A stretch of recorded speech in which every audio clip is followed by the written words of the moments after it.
Okay.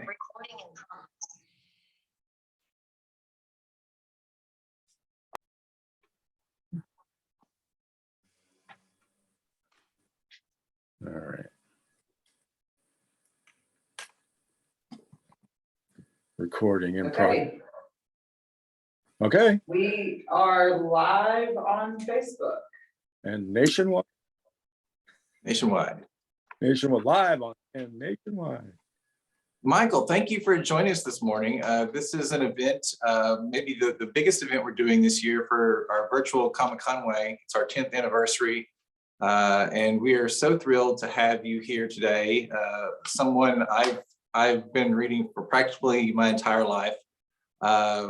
Artist, writer, editor, what else am I missing? Inker, colorist, storyteller, art director, package designer, all kinds of things. A jack of all trades, as they say. Sure. We'll go with that. You are famously, I think, you are, I would say, famously one of the creators of Rogue from the X-Men, Bucky O'Hare. You were there at the beginning of Micronauts and the Nom and so many other things. You're working on Stalker X, I believe now. So many amazing things. You have a legendary space, I think, in the Star Wars expanded universe community from your work on the Star Wars comics as well. You've done comic covers for everybody of note, amazing comic book covers. You're the subject of you're the subject of gallery shows. You've been involved in movie productions, and you also teach a storytelling class. Yes. Could we get started just by talking about your beginnings? How did you get into art? What was your art education? My art education was not education. It was just basically, art classes in school. With a focus on commercial art, I believe. Well, that was after I left school. I sort of by default ended up being a commercial designer, in the sense that I started out designing tattoos, skateboards, surfboards, a lot of surfboards, and was doing vans. No, I never ripped off a Frank Frazetta piece and put it on a van. Although I was asked several times. And that sort of segued into doing commercial vans. In other words, vans with, blah, blah, blah company, their phone number and so on and so forth, and some sort of logo or whatever.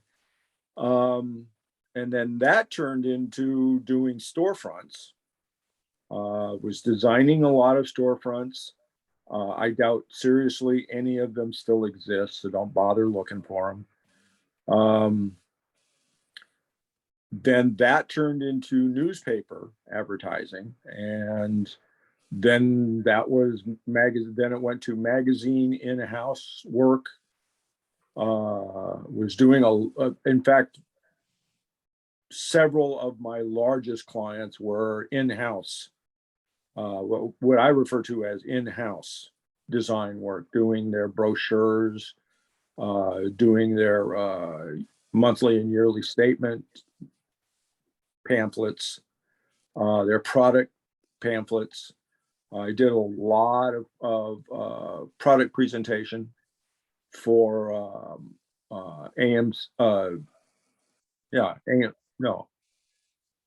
American Motors Southeast. I forget what it was called. It had a name. Was doing a lot of that for a while. And that's been my bread and butter for most of my career. I kind of cut down on the commercial work by default, I have to say, after 9/11, because, it all fell apart after 9/11. People weren't spending money on advertising anymore. Right. But it picked up eventually, I let it pick up on its own. I didn't really, want to go back to doing it. My focus now is more in active storytelling, what I refer to as active storytelling. In other words, comic books. Right. storytelling in commercial work are the exact same principles, exact same ways of doing it. It's just not a linear graphic narrative, usually. Usually. You got your start in comics, I believe, at DC, did you not? No, actually, well, yes, that's the short version. Yes, but no, in the sense that I started at both Marvel and DC the same day. Oh, I was doing Marvel's anthology books, their horror books, their adventure books at the same time that I was doing pretty much the same thing over at DC. wow. Okay. I must confess, I'm not terribly familiar with your early DC work, but I'm a Marvel kid through and through. But I was there when Micronauts was coming out, and I'm a huge Micronauts fan. This is also, correct me if I'm wrong, sort of the golden age of Marvel licensing a lot of IP. Star Wars is going on. Conan, I guess, had been going on for several years at that point. Micronauts was starting up, and there were probably other toy lines that were getting their own things. Could you talk a little bit about how Micronauts got started? Well, Micronauts on my end, okay, and that's the qualifier, is this is my version of the story. The DC implosion happened. Now, there's probably some people out in your crowd that remember the DC implosion. Mm-hmm. I forget what year that was. Early 80s, I believe. And what that necessitated for DC was they fired everybody. Right. They had to make choices about who stayed, who got work, and who didn't. I was one of the people that didn't. I had to move on. I was sort of really kind of okay with that, because by that time I'd realized that I couldn't make a living doing comic books. And even though I was turning out 3 books a month at that point at DC, Man-Bat, Batman, and Mr. Miracle. And that all went away. Literally, I think it was the same day that I got that piece of information, Jim Shooter called me up from Marvel and said, well, they've got something that they want to discuss with me, with, working for them. Now, like I said, I was kind of fed up with comic books at that point anyway, but I said, well, what the hey, I'll take a look. And it was a science fiction adventure. They were going to give me $3 more a page. Yeah. Yeah. Ooh, $27 a page. Cool. And it was going to be full-time work, of course, because it was a monthly book. And I kind of figured, well, it'll turn into something else, and at least it's not superheroes. Right. And it's science fiction. So I said, sure, yeah. And I got dropped onto it. It wasn't until I was already obliged to it that I found out that it was a licensed property, that it was a toy property, but the toys were really, really cool. I'm not a collector of toys, but I do, as you can probably see behind me, I collect a lot of junk. Yeah. And Micronauts was part of that junk. They gave me a giant box of Micronauts toys. And I had to tote it out on the train back out to where I was living. Spent the whole night sitting in the living room floor, putting them all together and chasing my dog with them. And Bill Mantlo informed me of what his plan for the story was. And it wasn't what I thought to be kid oriented. It didn't really have any connection to the toys whatsoever, right, to be honest. And so that's when we dived into it. But after a while, I realized again that I really wasn't making a living doing comic books and dealing with what I'll refer to as the politics of the situation. And Bill Mantlo was insistent on doing a storyline that was anywhere from 50 to 100 issues long. And I knew I wasn't going to be around that long, right at the beginning. And I told him, I said, look, and I think by then Alan Milgram was the editor on the book. And I told him, I said, okay, look, I'll do 12 issues. I'll stick around for a year. Let's do this in a year. And Bill Mantlo had already typed out this long, involved, Lord of the Rings, story that he wanted to do. And I condensed it down to 12 issues. I just broke it down. It was amazing how much stuff was in there that was just throwaway. And he was okay with it because we told his story.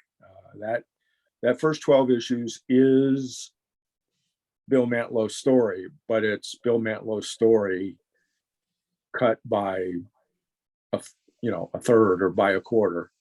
Right. And there you go. That's the Micronauts. Wow. So I'm guessing there wasn't a lot of brand interference from the toy company at all then. Oh, none whatsoever. Nice. There was, at least on my end, there was no feedback from I guess it was the Gentiles had it then. I'm not sure who had Micronauts at that point, but I don't remember getting any kind of feedback from them at all, good or bad. Excellent. One of the most famous issues I think you're connected with is Avengers Annual number 10, where Rogue makes her first appearance. That is an amazing piece of storytelling. How much did you have to do with the construction of that? Can you tell me anything about that issue? This annual came about during a period of time where I was literally not doing comic books. I was focused entirely on my commercial design stuff at that point. I had plenty of work.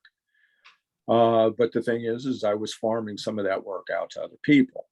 Right. So I was finding, I had some spare time, if you want to call it spare time. And I forget who called me up to ask me if I wanted to do Avengers Annual, but it came out of the clear blue. And in my mind, during the course of the conversation, I'm sitting here going, oh, Avengers. Well, that's Captain America, Iron Man, and Thor, the big ones at Marvel. That would be great to be part of a resume or a presentation. Well, anybody who's read the book knows that all three of those characters get wiped out in like one page each and don't appear for the whole book until the very end. Yeah. And they don't have any part in the story whatsoever, other than just getting beat up and by Rogue. And the plot that I got from Chris was vague at best. This is back in the time where they were doing the writer would provide a plot synopsis, the artist would break it down to a story, and then the writer would write dialogue. And the plot synopsis that I got from Chris was brief and vague for the most part of the story. And I found that I was working with a whole group of characters that I had no idea who they were. But I didn't have the time to do the reference because we didn't have the internet back then. And so I just basically sat down and just drew a story that I thought worked just fine. And Chris, to his credit, went in and wrote dialogue that covered all the gaping holes in my very poorly put together, characterization of these Marvel characters. Until you get to the last, I think it's 8 pages. Chris's plot was no longer a plot at that point. There was like 1 page for the first 24 pages. And then the last 8 pages was like a book. It was like 24 pages all by itself, where he wrote down exactly what he wanted the characters to do, who was there, what they were saying, and why. Because I have to confess, I had no idea what this story was about. I didn't know about the previous story of Carol Danvers and this guy from the other dimension. Right. So that part of the book was easy because it was all there. Chris gave me everything. All I had to do was make it interesting. Because it is really just one character standing there talking to a group of characters who don't have anything to say. Right. That's it. But the whole thing is an amazing piece of storytelling, because to get to that last section, you really do some amazing stuff, just building up the sort of the tragedy of the whole thing. It's amazing. Well, thank you. I thought it worked well. So did Chris. I think the universe would agree with it. Yeah. And so did everybody else. So I guess everybody was happy. And then after that, you move on to Doctor Strange for a while. That was an amazing piece of. I mean, Doctor Strange is associated with a lot of great artists, starting with Steve Ditko. But you did some amazing stuff there. Your very detailed artwork really lends itself well, I think, to Doctor Strange. Well, thank you. Bucky O'Hare is a creation of your own, and they're sort of in a reverse of the thing with the Micronauts. You actually develop a character which then becomes a licensed product in many ways. Can you tell me a little bit about how Bucky O'Hare came to be? Again, my understanding of this was that it was originally created by Larry Hama, the whole thing, as far as I know. And he presented it to DC Comics. It was sitting at DC Comics when I was first introduced to it. It was supposed to be part of their creator-owned line, and it evidently sat there for quite a while before they decided to do something with it. Right. And when Larry, again, another implosion story. When Larry got canned during the implosion, he contacted the upstairs people.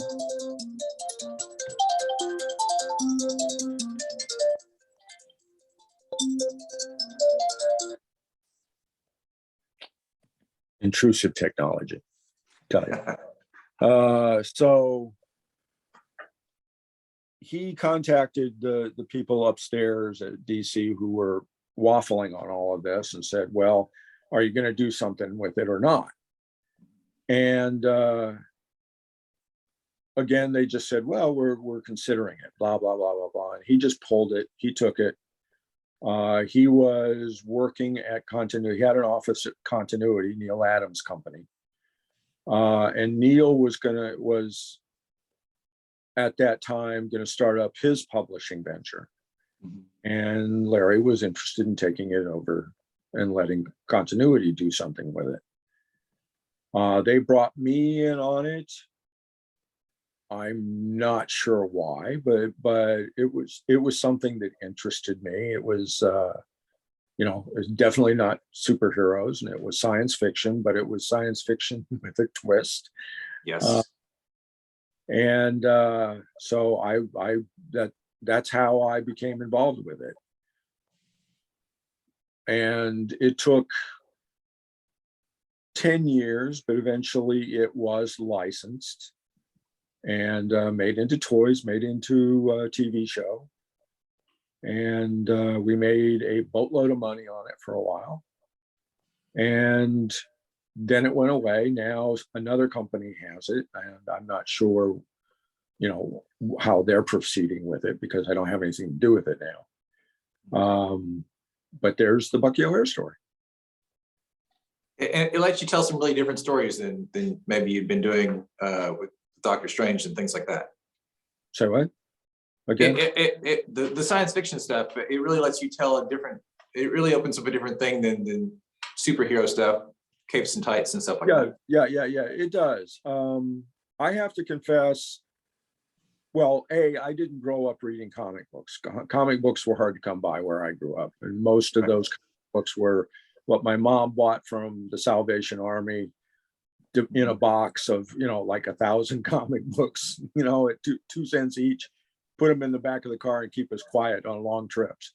And it was usually Mickey Mouse, Donald Duck, Little Lulu, Casper the Friendly Ghost sort of stuff. So I was really not familiar with the genre of superheroes and the metaphors that were being used at that time with Jack Kirby and mostly at Marvel. I had to learn these on the job. Once Mantlo started steering Micronauts towards the Marvel universe, I realized that if I was going to keep doing this, I needed to know how to do superheroes. When I was over at Marvel or over at DC, neither Mr. Miracle, Man Bat, or Batman really qualified to me as superheroes. Yeah, they were costume characters, but they didn't, have superpowers per se. And so I always gravitated more. Well, when Jim Shooter asked me to do Micronauts, he understood that I was more inclined to science fiction because I had already done a Logan's Run, a Star Wars for them.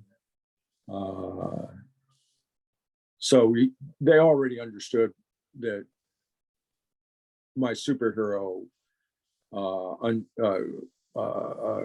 connection was tenuous at best.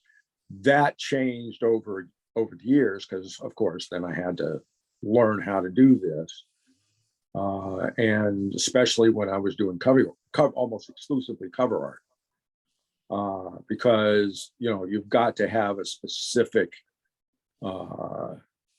vision, look, feel, drama to pull superheroes off. Back then, now not so much, but back then there was a way to do it, period. And that was, you had to learn how to do it. And as a cover artist, you're in many ways trying to tell a story with one single image as well. It must be a real challenge as a storyteller to sort of reduce a whole dynamic to one still image. Oh, absolutely. But I already had that experience in product design, doing, soup can labels and shoes and stuff like that, shoe advertising. That's what comic book covers are. They're basically newspaper advertising where you're trying to get, like you said, one single image, tell a story, and make somebody buy something. Whether they want it or not, my job is to get them to buy it. Right. And bold colors, really high contrast colors always help in both comic book covers and your commercial artwork. Well, that's my theory, but there's a lot of people in this industry who would dispute that. Were you a reader of science fiction going back to your childhood? Oh yeah, absolutely. Yeah. Actually, I started reading guys like Derleth, Lovecraft, and Howard before I was reading science fiction. My uncle had a box in his attic where he had a lot of those Weird Tales magazines and Amazing Adventures or whatever they were, the pulp books, pulp magazines. And he had them stored up there, and I'd sit up there and read them. And then I kind of got turned on to science fiction. Asimov was probably the first one. Read a lot of Heinlein. And I got turned on to Heinlein from a friend of mine who was a big Heinlein fan. Then I got into Dune And at that point in time, there were only 3 books. There weren't like the whole thing that they have now, which I have not read, but I've read the first 3 books. But that segued into my exposure to Lord of the Rings. And there was a time, I hate to admit it, folks, I actually had the Lord of the Rings memorized. I had read it so many times, I could quote you sentences and tell you which page out of the book it was from. And I had read all of the peripheral ancillary material that Tolkien had done, all of the poems and all the other stories. But The Hobbit and The Lord of the Rings, I just ate up voraciously. And since the past, say, 10 years, I really haven't had too much of a chance to read anymore because I've been really, really busy. But there's things that I would like. But when I grew up, I was actually reading Dickens. Dickens is my favorite writer. And but I was also into the adventures of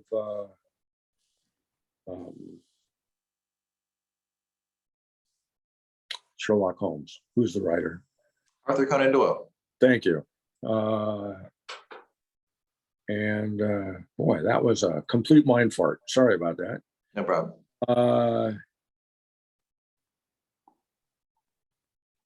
Edgar Allan Poe, I guess I was lucky in school to have teachers that exposed us to all of this literature.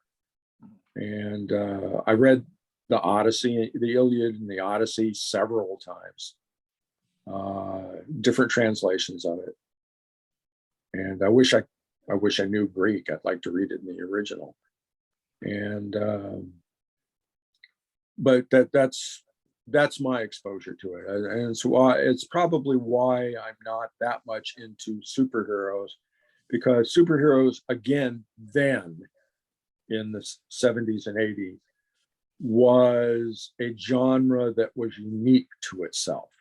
Yes. It had its own metaphors. It had its own way of telling the stories.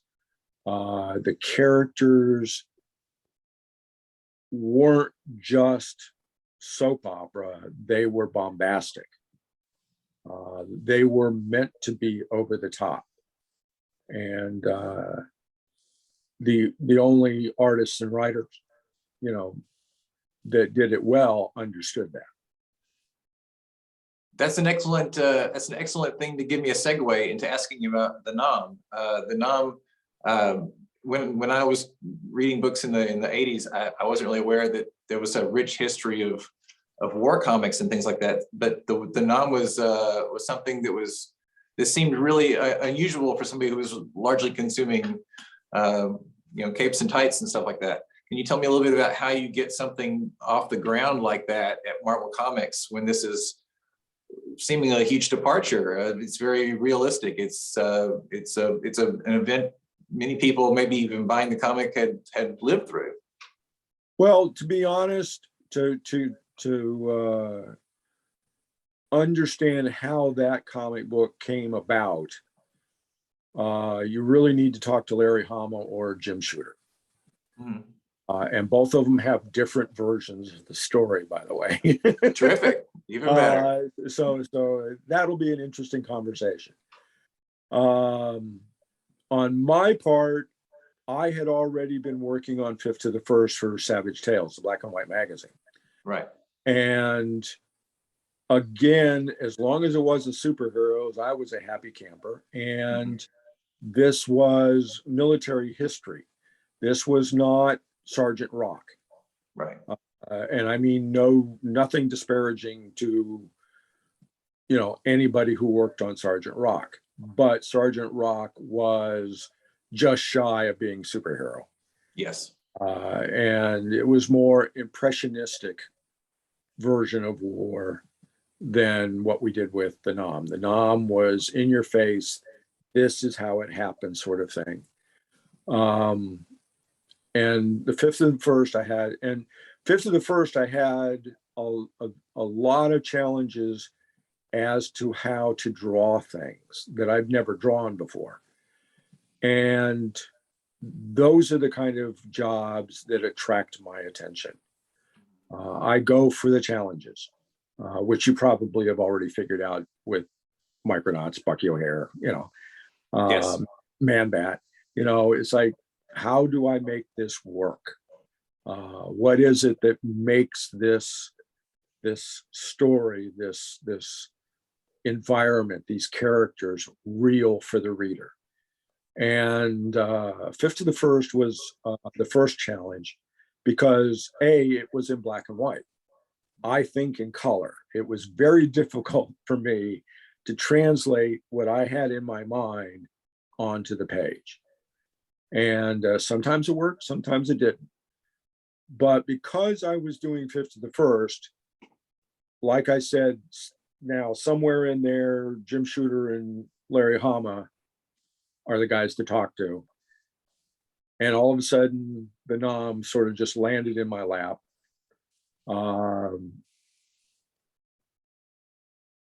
There's a much longer political story as to how I became involved with the nom. I'll just say that Larry was trying to keep me from going back to work for DC. That's the short version of it. And but I was okay with that because the work that they wanted me to do over at DC was superheroes. Right. And when I got asked if I wanted to do a history, a month-by-month history of the nom, I said, sure, a journal. And I said, because here is the challenge. How do you tell the story of this kid, being involved in a situation that most people cannot even imagine? They think they can, or they'll watch a movie and sort of like identify with the war and the noise and so on and so forth. But it's not the same thing as actually living in it. And so therein was the challenge. I like that. Unfortunately, I immediately hit the deadline wall.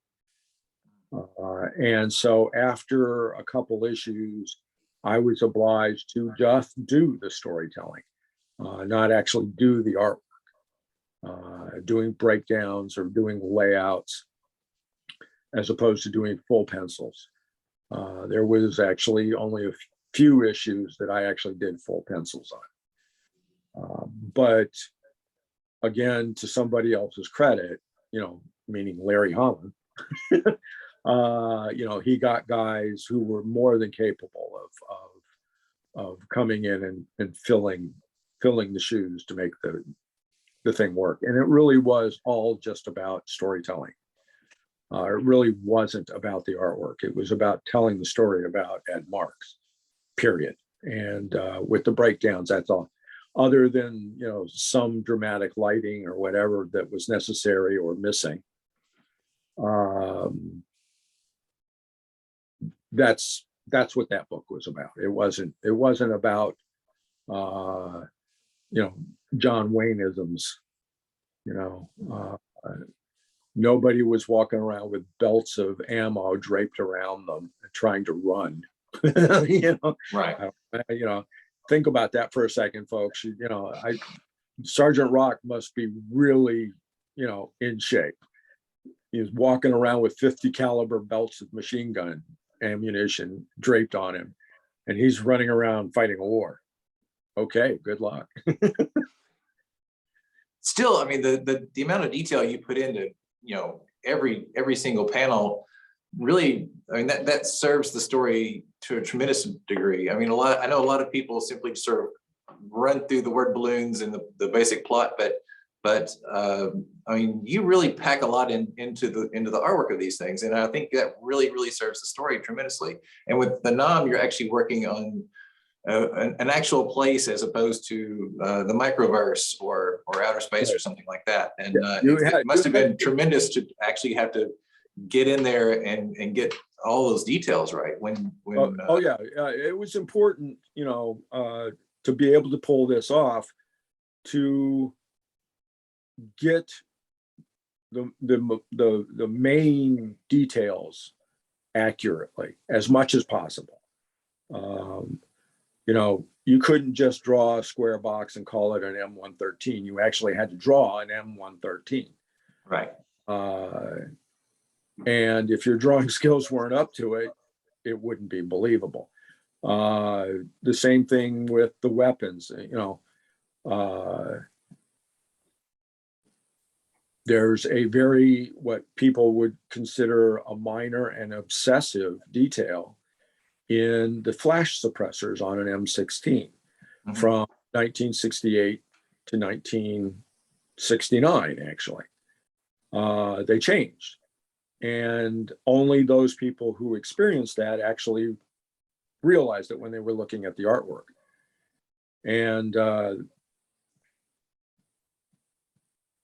I've had many conversations with folks, particularly veterans, you know, who want to know where I was at, what unit I was with, blah, blah, blah, you know. And I'll say, well, no, I was never in the military. And I've been called a liar because people looked at that artwork, particularly the covers.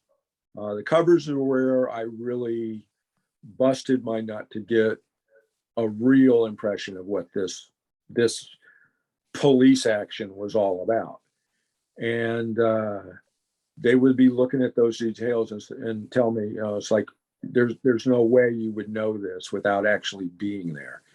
And I said, well, I was never there, but I know how, you know, I know what it is. When I was a kid, I used to rucksack all the time. I was being arrested by the local sheriff all the time for trespassing, you know, because I'd just get my rucksack and I'd go out and I'd just walk across, you know, the mountains, you know, and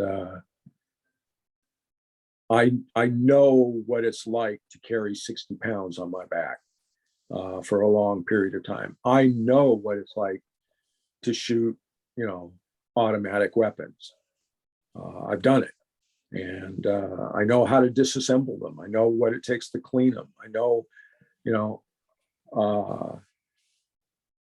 I knew this stuff, but I've never been in the military. And that's been that I've been accused of that. And two, that people notice it, I think is, I'm very proud of that fact. It means I did my job. Indeed. Yeah. The realism, it really serves the story, and it also says this is an important story to tell correctly. Yeah, yeah. Exactly. But you also, at the same time, I mean, the comics code is still in place too. So, I mean, there's, if somebody was proposing the NOM today, it would be marketed to adults. It would not be limited by something like the comics code. You had to work under a lot of restrictions in order to tell this story. Yeah. My understanding is that we did, but in the context of the stories that we did, I don't remember an instance where there was questionable subject matter on the NOM. Now, Right. the first was no holds barred. The very first story, I've got a couple of guys sitting offside the helicopter pad copping a buzz, you know, before they go for a ride, you know. And if you don't know what that phrase means, I'm sorry, folks. You know, figure it out.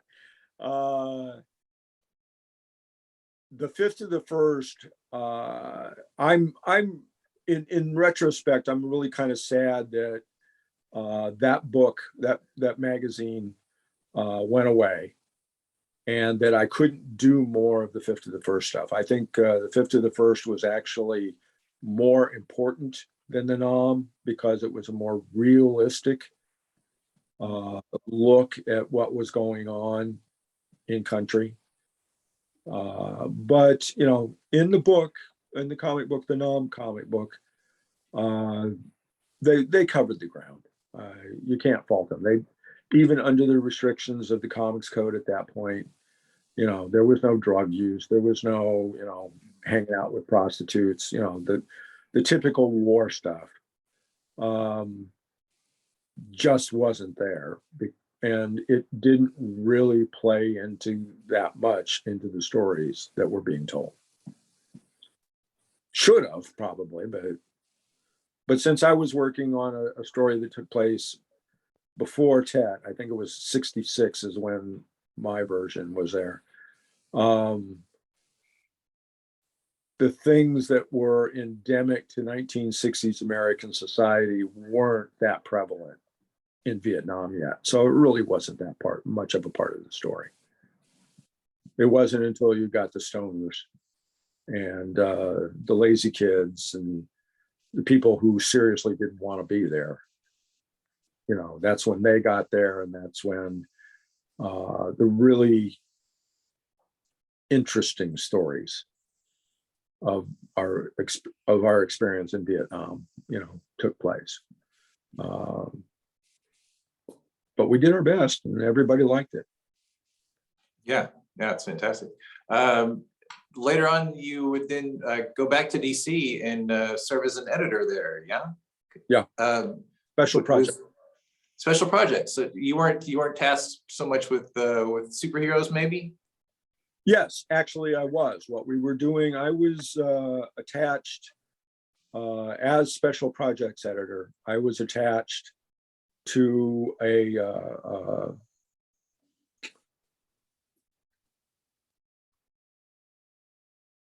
property, I guess would be the word, or something. Anyway, it was the Impact line of comic books. And I think it had, I'm going to say 5 titles, meaning 5 characters. And they were supposed to be aimed at the younger comic book market. In other words, kids around 9 to 11 who were just starting to read comic books. And there was really a very good consensus among the group of editors that I was working with to this fact that it was for younger readers. And they understood what the parameters would be and so on and so forth. But as soon as they started producing the books, all of these parameters just went out the window for some reason. And it was my job to sort of like kind of rein it in. I ended up being the de facto art director because we needed to maintain a certain look and feel for the covers.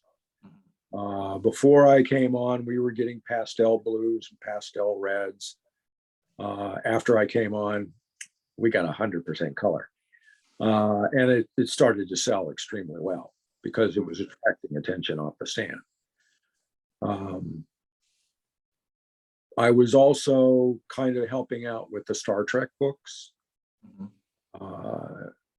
because this is when they started doing Next Generation. When it was just regular Star Trek, the actors weren't that picky. Once you got to Next Generation, all of a sudden the actors were very picky about how they were being presented. And it was sort of my job to go through stuff and help the actual editor out in picking out things that were not consistent and save some of the trouble of getting corrections done and get the book out reasonably on time. It was a very difficult book to get out on time because of all of the revisions that we constantly had to do. And then I was also doing trading cards for DC at that time, and merchandising art was coming down to me, both to produce and to consult on, how to make it better or how to set it up or whatever, that sort of thing. This is when digital coloring was just becoming the norm. And I was already doing digital. I just didn't tell anybody because at that point in time, it had a real bad connotation. The editors were really against digital artwork for some reason. I'm not sure why, other than it was just new. Once they realized that they could sit it in production until literally the day it goes out to print and still make corrections on it. Then they realized that digital was great because now you could just do it right then before it goes out to the print. There was a bunch of stuff that I was working on with that group. Like that job, I was just getting a little overwhelmed because Bucky O'Hare was taking off at the same time. Right. And so I was doing DC editing 8 to 10 hours a day. And this doesn't include the 5-hour commute. No, it's 2.5 hours each way. Right. And then at night, I would go down to continuity and work on Bucky O'Hare. Wow. And that sometimes would be until 1 or 2 o'clock in the morning. So I got a little bit overwhelmed and I finally said, well, I really liked working at DC. I knew where that job was heading. And it's the reason I took the job, because I knew where it was supposed to go. But I was just, I'm not really good at politics. And I confess this, folks. I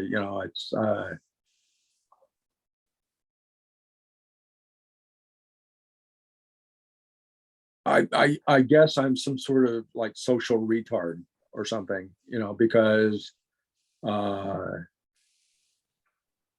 just say what you mean and do your job and everybody would get along just fine. Unfortunately, in human interaction, it's always added to by a bunch of other agendas and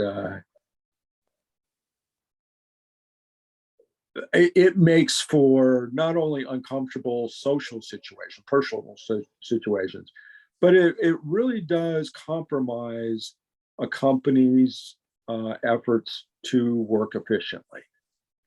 And that's what I was seeing. And that's why I said, I kind of had enough. I think I'll go back to doing commercial work. And that's what I did.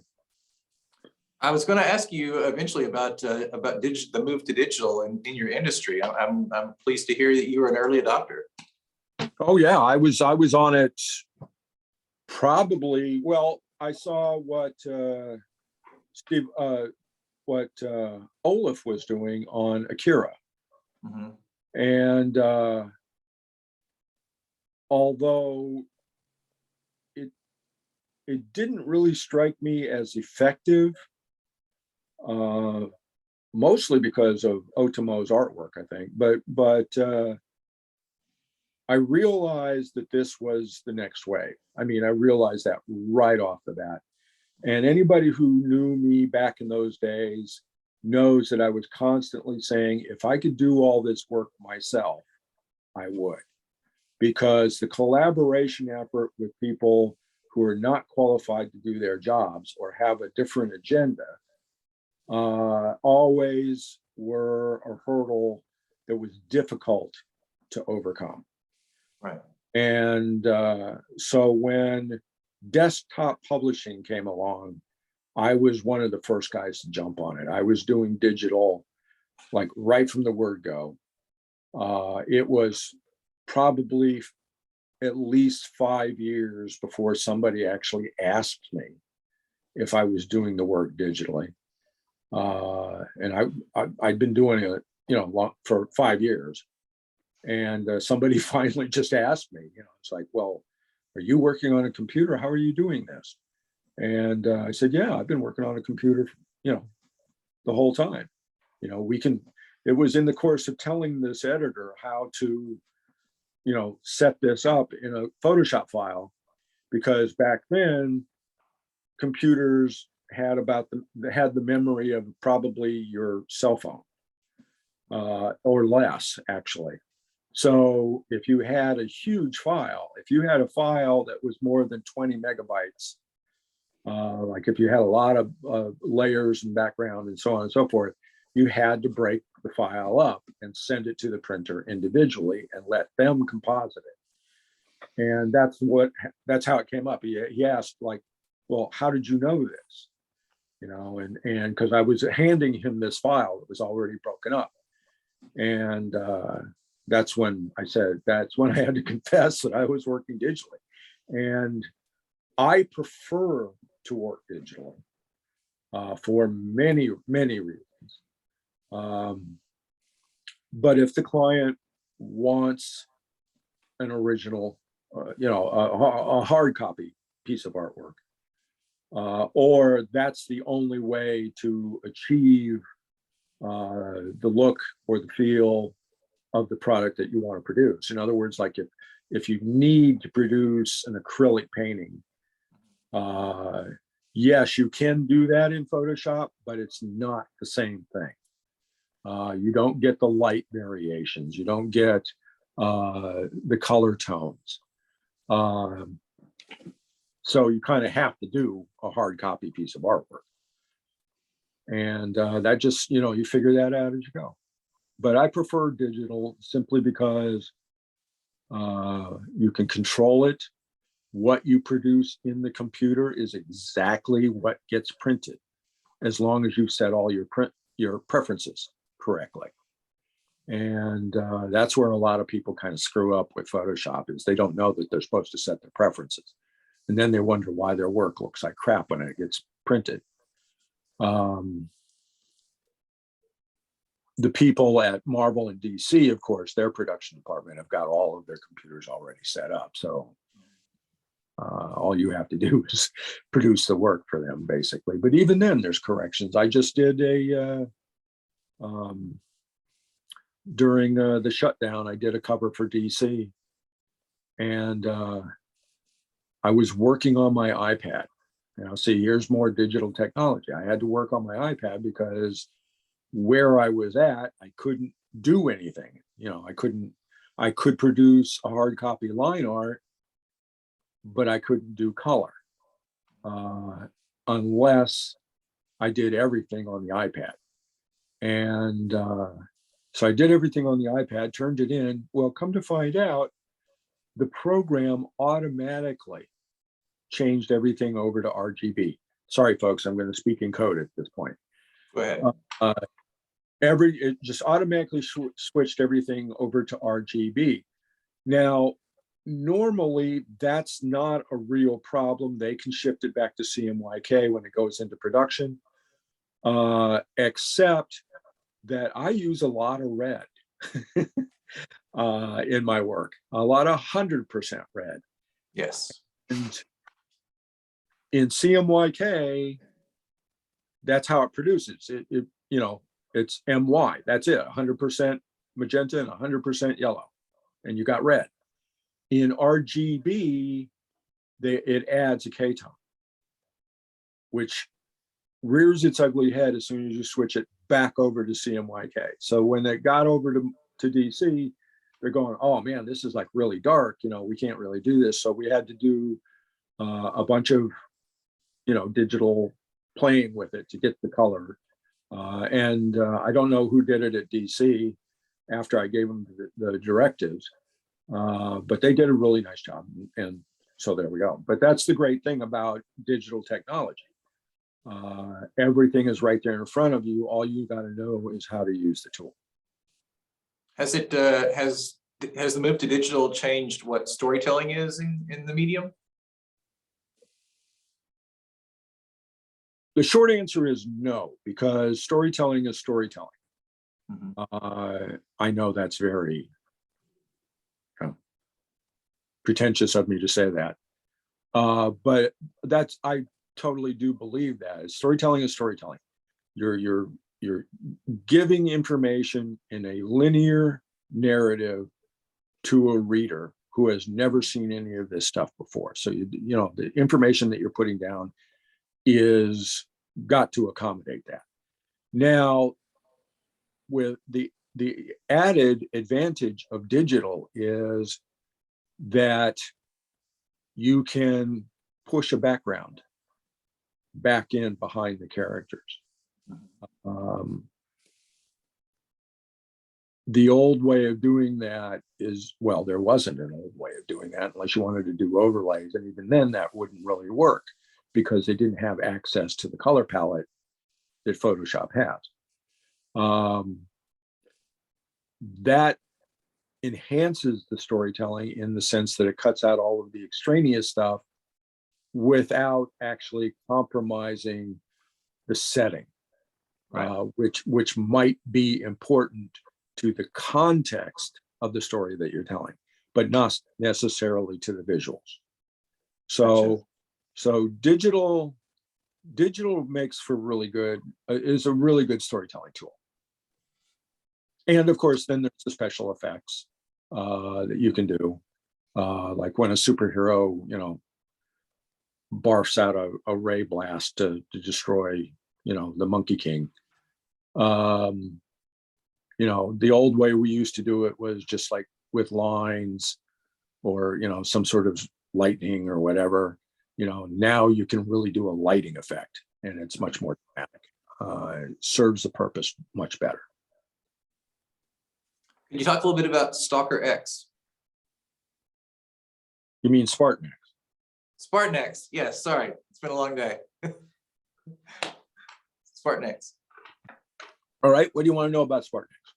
Well, I'm intrigued, because once again, there's a sort of a licensing origin, maybe are we coming out of Jackie Chan for some of this, and also some of the artwork that I saw was in black and white, and you referenced earlier how you think in color.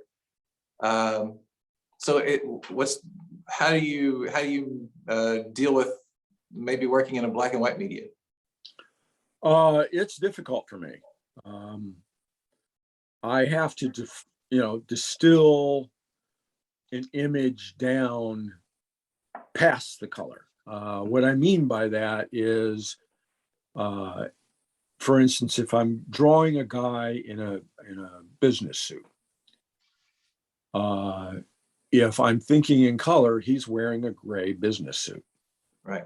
At best, all I need to do is render the folds or the drapery of it. But when it's in black and white, you have to give it a little bit more nuts. You've got to throw in black areas. You've got to define your light source much more dramatically.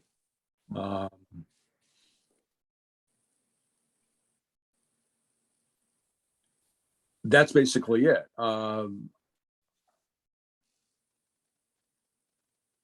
But Spartan X was never intended to be black and white. It ended up being published in black and white. But it was never intended to be black and white. And fortunately, it manages, for the most part, to pull it off. But there's a lot of confusion in the fight scenes because I was relying on color to pull it together. And when it was published in black and white, well, of course, there's no color. I've got several viewer questions. One person wants to ask, what is your favorite character to story or work on? I don't have a favorite character. If you have listened to this interview, I am a commercial designer. This is where I got my training. This is what I do. It's all about satisfying the client. In comic books, that defines itself simultaneously as the editor and the reader. My job is to make you guys happy, not to bring my agendas, my preferences, my prejudices to the work that I'm doing. I'm getting paid to tell the story to you. And this is your character, not mine. And that's why I say I don't have a favorite. I'm not going to go, oh God, I want to do a Galactus story and I want him to like eat a planet or whatever, and that's just not the way I work. I work for the client. I work for the reader. Now that is changing. After Spartan X, which was actually done for a client, so that book is still done in that manner, in the sense that I was trying to do a Jackie Chan book. I was trying to keep Renee happy with her story, and I was trying to meet a deadline. And but after Spartan X, we are now, in fact, doing I guess it's called, what's it called? A crowdfunding thing. Yes. For Spartan X. We're going to wrap it up, finish it, and publish it. It's on Indiegogo, I believe. There, that's what I was looking for. Indiegogo, yes. So that is going to kind of be my last commercial job. From there, I have two projects that I am going to work on. One far more than the other, but there's two projects that I'm going to be working on that are entirely my babies. Excellent. They're going to be done my way. They're going to be done the way I think they need to be done. And if people don't like it, well, okay, they don't like it. I don't really care, because this is the way I thought it needed to be done. There are still projects that I work on for other people, covers and so on and so forth, that are commercial projects, but I don't have a favorite. That's, even when I do my own stuff, they're not going to be my children per se, or not my favorites, certainly, because I want to make sure even then that they are telling an exciting story. Well, Indiegogo and other things like Patreon as well would seem to allow a greater freedom than you have when you have maybe DC and Marvel sort of dominating the industry. I guess as a storyteller, this is an exciting time to be telling stories if you have outlets like Indiegogo or Patreon where you can connect directly with your audience. Oh, absolutely. I tell that to everybody. That's my mantra, is that this industry right now is the Wild West. All you got to do is walk into the saloon with a gun, and you're good to go. Right. Whether you know how to use it or not is immaterial. All you have to do is look like it. And anything, and I mean anything that somebody wants to put out there has just as much a chance of succeeding, in however you define succeed, as anything else. The lock that Marvel and DC have had on the IP industry, even Disney for that matter, right, just simply doesn't exist anymore. We out here in the independent market have the opportunities, the wherewithals, and probably the product to do anything we want and make it work. And you're not going to find a bigger proponent, a bigger banner bearer than me on this. Don't waste your time working for Marvel and DC. Unless you just got a real yen to draw Batman or Spider-Man, at which point go for it, but I won't, rain on your parade. But if you got something that you can lend to your own voice, then do it. Just do it. And it really, unfortunately, it is that simple. Finding the time always seems to be a real problem. I mean, I've been meaning to get on these projects for 25 years. Right. But now with, like you said, the what did you call it? Something go? Indiegogo. Yeah, with the Patreon. crowdfunding. Yeah, the crowdfunding option, where you can get an audience right at the beginning who are willing to help you get this project going is like, it's a godsend. And if you can partake of it and make it work for you, you should do it. Period. I have another viewer question. Since you've done art as a profession for so long, do you find time to do some type of art just for pleasure as a hobby, or do you have some other type of hobby? I don't do art unless I get paid. That's excellent. That's not even just a short answer. That is the answer. I won't sit down and draw something unless somebody wants it. Right. There's none of my artwork hanging up anywhere. Do I have other hobbies? Well, yeah, I do, but I just don't have the time to do them. Right. Is ultimately what it comes down to. Yeah, there's other things I like to do, but only when I've got the time to do it. Which over the past year has been relegated mostly to going to Disney World. Which I enjoy the heck out of doing, but now that the crowds are back, it's not quite as fun anymore. We went last year right in the middle of the pandemic when Disney World first opened up, back up, and there was nobody in the park. It was great. You could just there was nobody. I mean, you could just walk through it. There was nobody around. Now, the flip side of that is none of the restaurants were open. And there was, all of the COVID protocols. But that wasn't a problem, but because it was just nice being there, without the crowd. Yeah. I don't know. Like I said before, I still like to read.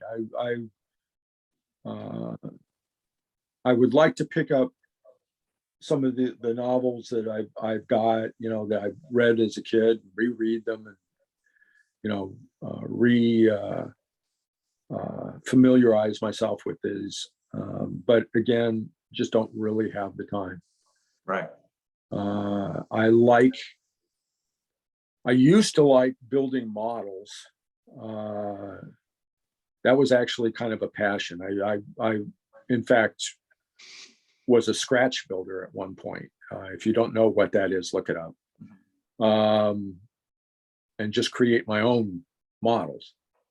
And I used to really, really love doing that. And I'd make my own pieces and vacuum form some of the pieces and so on and so forth. But that's a very time consuming thing. And it's a space thing. If you look behind me, there's not much room. So if I can put on my library hat for a minute, let me just say audiobooks are fantastic, and they let you listen to stories while you're consumed with 3 other things. I am not a multitasker. I can't do it. I can't do it. I got one more viewer question for you. Is there any current artists, and I'm going to add in storytellers that you think deserve wider recognition? I wouldn't know how to answer that. There are plenty of guys in this business who are very good at their jobs. Mm-hmm. I don't know what kind of recognition they get. I'm kind of out on the outside of this sort of thing. The cult of personality kind of eludes me, so I don't pay attention to it. There's plenty of guys who think they should get more recognition, but which I find amazing. But no, there's guys I like to look at, see what they're doing, because they've got interesting art styles. I can't say that there's any writers that I'm particularly interested in at this time, at least not in this industry and or comic book industry. There's plenty of guys. There she is again. Anyway. Well, speaking as a librarian, we don't have to restrict ourselves to comics. If there's writers that you would like to recommend, this is a library audience, and we're down for that. Well, in my storytelling class, in my actual class, I tell everyone to read Dickens. Period. Just read Dickens. This is a guy who can give you all of the information that you need to know this story and his characters in the course of telling you the story. That's a special skill. He sets it up, he unveils it. In fact, he gives you all of the information right at the beginning. You just don't know it. Right. And that's the thing about Dickens I've always liked. Read Dickens, see how he does it. There's an example of how to tell a story. Shakespeare is another one. Ask Stan Lee. Stan Lee ripped off Shakespeare so many times it's laughable. I'll pick up a 60s comic book, Marvel comic book, and I'm going, oh God, this is Macbeth again. Shakespeare knew how to tell a story because he was telling it on stage. He was telling it live with, to literally a bunch of morons who couldn't read, who couldn't write, who probably had to steal the money to get into the Globe Theater. And to do that well and become immortal for it, again, takes a special skill. Indeed. Let me ask you one final question. What are you working on right now? I can't tell you unless I kill you. I've signed so many NDAs lately. However, this project, you folks will see. Okay. At some point in time. It's not my project, it's somebody else's. And it's going to be fairly high profile. But that's all I can say about it. Okay. That's a great teaser. Yeah. That's what I'm working on right now. But I'm also working on a thing for Graham Nolan. Doing a cover for him right now. And a story. And possibly 2 stories.